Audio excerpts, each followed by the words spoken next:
255వ రోజు చేసి ఆధ్వర్యంలో జరుగుతున్న ఈ ప్రోగ్రానికి ధన్యవాదాలు.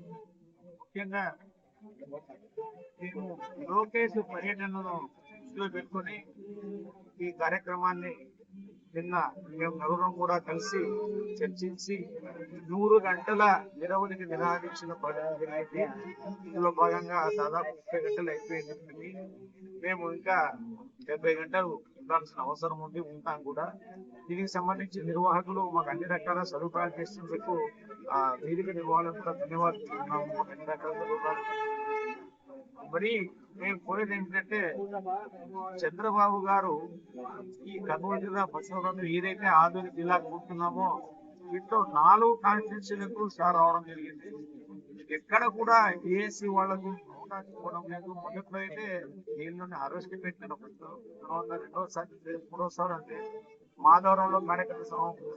ఇప్పుడు లోకేష్ గారు ఆధునిక ప్రకటించిన తర్వాత ముఖ్యంగా జేఏసీ వాళ్ళతో మేము హాస్పిటల్లో చర్చించుకొని దీన్ని ఏ రకంగా కొంచెం సెన్సేషన్ క్రియేట్ చేయాలని చెప్పాను.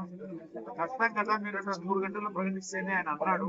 అయినా లేదు, నేను ఖచ్చితంగా అవకాశం ఇవ్వండి వాళ్ళకు. దాంతో పాటు కుమార్ చంద్రబాబు మన మల్లికార్జున కుమార్ గారు కూడా మేము లోకేష్ గారికి కోరేది ఒకటి, నీవు యువగలం పాదయాత్రకు వచ్చినప్పుడు నేనే స్వయంగా నీ చేతికి ఇచ్చింది వాస్తవం, అంతా కలిసి చెప్తాను. అందులో మేము జిల్లానే అడిగినాం. మేము అడిగితే మీరు ఏమన్నారంటే, మా పార్టీ అధికారంలో వచ్చిన తర్వాత బాబు గారి చెల్లి చేయిస్తుంది వాస్తవం. అదేవిధంగా ఆ రోజు ఆయనను మేము అడగడంతో పాటు ఇక్కడ పరిశ్రమల గురించి, అదేవిధంగా నీటి సౌకర్యాలు కూడా అదే లోకేష్ బాబు గారు ఇదే ఈ పాయింట్ వచ్చినప్పుడు పోయేటప్పుడు ఇక్కడ లారీలో కొంతమంది పోతుంటే ఏం వర్షం పోతున్నారని చెప్పేసి ఆయన మాట్లాడించి మా ప్రభుత్వం వస్తే వర్షం ఆపడానికి నీటి సౌకర్యం.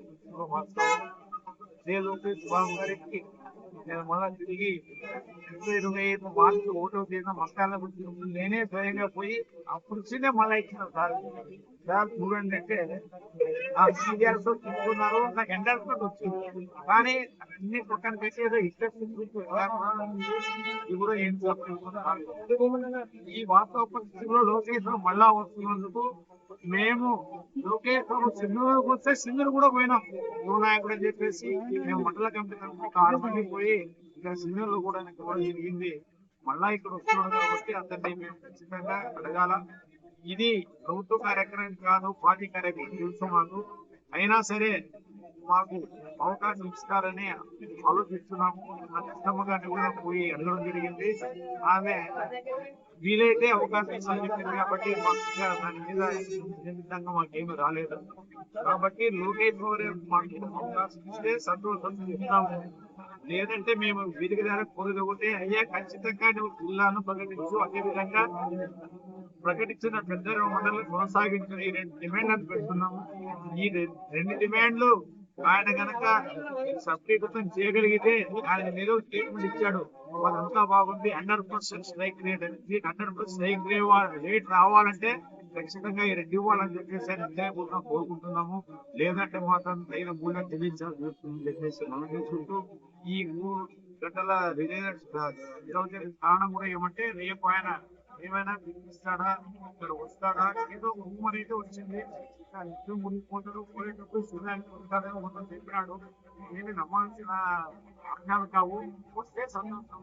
ఆయన కాకపోతే ఆయన వచ్చి కూడా ఆయన మాకు ఖచ్చితంగా జిల్లా మండలం డిమాండ్ తీసుకుంటేనే మేము సిద్ధం నుంచి ఇస్తాం. లేకుంటే నేను 100 గంటల అనుభవం కూడా ముగించి తర్వాత వేదిక అందరి కలిసి జిల్లా వచ్చేంత వరకు ఆపడం లేదు. ముఖ్యంగా మేము తెలుగుదేశం పార్టీ మంచి అవకాశం. వాళ్ళకు తగిన సమాచారం ప్రకారం కేవలం 1200 మంది ప్రతినిధులు మాత్రమే అక్కడ అవకాశం కట్ట. ఆ 1200 మంది కూడా ఈ ద్వారా మనం చేస్తున్నాం. అయ్యా మంచి అవకాశం ఏమనంటే కార్యకర్తలు, ముఖ్యంగా మా కృష్ణ గారు ప్రతి మీటింగ్ అయిన కార్యకర్తలు. కాబట్టి ఈ కార్యకర్తలందరూ కూడా మీరు పెట్టే పుస్తకంలో జిల్లా కావాలని చూడండి. ఖచ్చితంగా జిల్లా ప్రకటిస్తానని చెప్పేసి కార్యకర్తలకు నేను పంపిస్తున్నాము. మీరేమో చెప్తున్నారు కార్యకర్తలకు ఇలా కష్టాలు చెప్పుకోండి కష్టాలని కూడా. దాంతో పాటు ఇది ఒక్కటి చెప్పగలిగితే మనకు ఉన్న ఉద్దేశం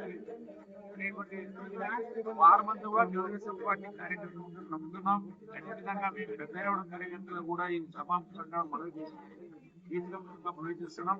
మా గ్రామంలో మాత్రం 13 మంది కార్యకర్తలు. ఆ 13 మంది పేరు పేరున ముందు చెప్తున్నామయ్యా, ప్రజలు మనం ప్రోత్సహించండి. ఖచ్చితంగా కార్యకర్తలకు ప్రోత్సహించారు, బాధనిస్తారు. ఈ జిల్లా సాధించే కొరకు ఏదో రూపంలో పోరాటం చేస్తూనే ఉంటాము. కొంతమంది వచ్చి 20 ఇస్తారు, 20 ఇచ్చిన మొత్తం పోరాటం ఆగుతుంది.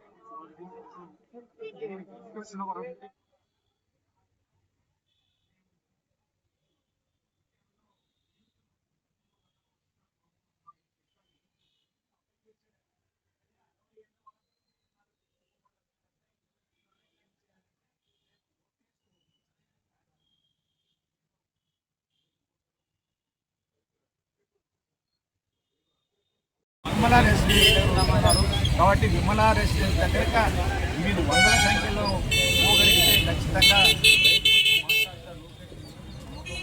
కాబట్టి మేము అంటే దగ్గర వేల సంఖ్యలో కాకపోయినా వందల సంఖ్యలైనా కూడా రావాలని చెప్పేసి సార్ మీ పేరు? నా పేరు ఆదినారాయణ.